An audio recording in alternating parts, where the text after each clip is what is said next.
month's PBIS video. I'm Ella Joanne. I'm Irene Lorraine. Here's Jenna with some breaking news. How are you, Jenna? Good, how are you? Not too bad. How do you feel the last video went? The last PBIS video, we had some adult staff members who let me know it didn't go so well, and I completely agreed with them. We didn't really do a production that was probably up to our abilities. What do you think? Yeah. Hopefully the next one will go a little bit better. The 8th graders, I know that were a part of that. You know, Carson had bronchitis, and he used that as an excuse, and I don't think that's really an excuse. Marnie has been doing a lot of crying at night, you know, so she's upgraded her game this time. She's brought in a new computer. We have a few more tricks up our sleeve for this new video, and hopefully Marnie will sleep better at night knowing that we do a little bit better job this time. Thanks, Jenna. Here's Ron with your hallway. We're here to see how long it takes to get from the band room to the pool hallway.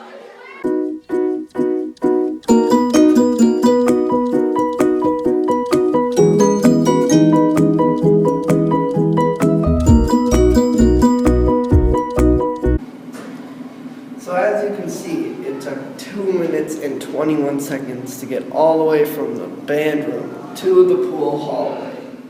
Thanks for the update, Ron. Up next is an exclusive interview and stuff.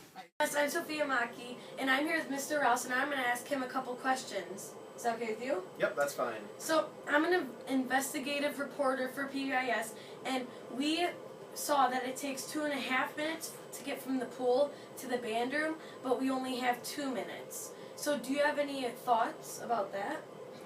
Well, we understand, I think, the adults in this building understand that there are a lot of things that we have to take into account going from room to room, hour to hour. You know, we just expect that students are being respectful of the time and doing it as best they can, as quickly as they can. 2 minutes is not a lot of time. We understand that. And I think teachers are understanding when you get to class if you have a legitimate excuse as to, you know, why it took you a little bit longer than that. We know the hallways are busy, and it's busy in the commons area, and you have a lot of things to think about between class. We just ask that you do it as timely as you can. So, do you have any thoughts of expanding that time in, like, the next couple years?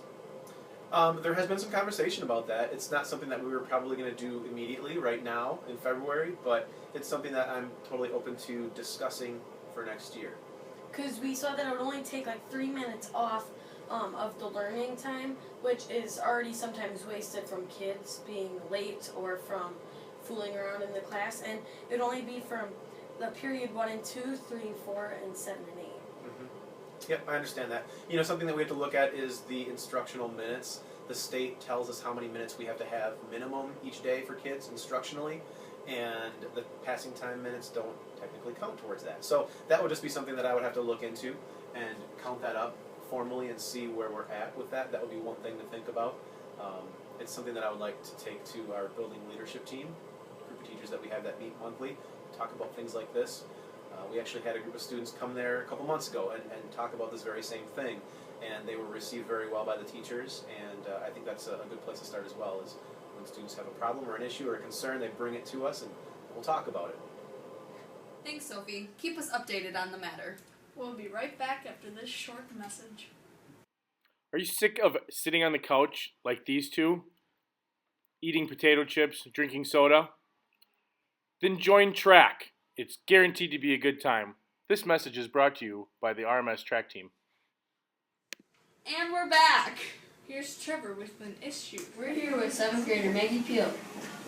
How are you doing? I'm good. What do you think defiance means?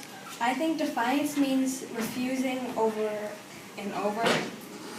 Like if you were in a classroom and you were told to go somewhere and then you just say no, and then they keep asking and then you just say no. Okay. What do you think disrespect means? I think that disrespect means not being nice or like not caring. And like if a teacher's trying to get you to stop talking, and then you just keep talking over them. What is the difference between disrespect and defiance? One is when you are just refusing, and another one is just when you're being mean. All right, well, thank you for your time. Yep. See you around. Hi, RMS. I'm here with Mr. Weckett. How are you doing today? I'm good, thank you. So I'm here to ask you a couple questions. Is that okay? That's fine. Okay. So what do you think defiance means? Wow, that's a good question. I see lots of defiance throughout my school year, but it's not like all the kids do defiant things. It's kind of isolated type of things. Defiance to me would be you tell someone to do something and they simply decide they're not going to do it. Not listening and just ignoring what a teacher says or an adult says to you is a good example of defiance too.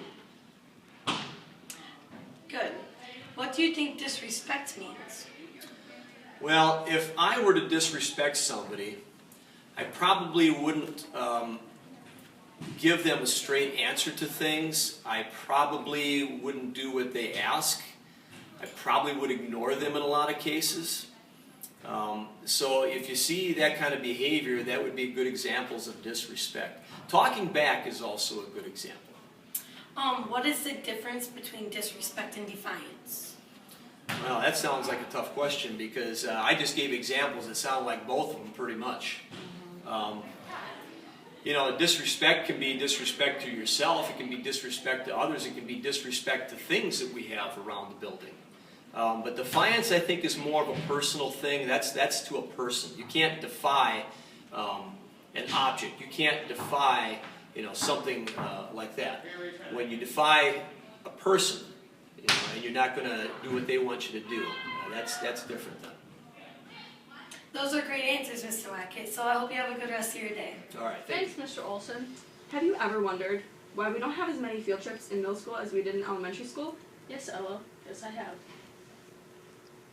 Let's find out with Mr. Rouse. Hi, Hermes. I'm here with Mr. Spielman. How are you doing today? I'm doing great. Okay, I'm going to ask you some questions. Is that okay? That sounds wonderful. Why don't we or why can't we have more field trips throughout the year? That's a good question. There are some field trips available to RMS students, but field trips become expensive. For example, our 8th grade students have the opportunity to go to Washington, D.C., but that becomes a pretty expensive trip. So we do limit the number of trips because we know that many of our students, paying for those trips can become pretty difficult. I'm going to ask you one more, okay? Go ahead. What are the end of the year field trips for each grade? It just so happens I'm dressed and ready for those field trips. The 6th and 7th grade students are going to have the option of choosing one of 4 places: Skate Express, Rock River Gymnastics, Town Cinema, or the YMCA. 8th grade students are going to get the opportunity to go to Mount Olympus and Wisconsin Dells. What are the requirements to get into those field trips? Great behavior, great attendance, and great grades. So for behavior, that means no referrals from March 7th through the end of the year. Attendance, that means you have to be here to be able to go. So any students who are habitually truant can't attend the field trips. Lastly, academics. Students who must have less than 3 failing grades on their 3rd quarter and 4th quarter progress reports combined to be able to attend. So once again, great behavior, great attendance, and great academics. Thank you for letting me interview you today. Hope you have a great rest of your day. Have a great day, RMS. That's all for today, folks. Come back tomorrow at our 419 news.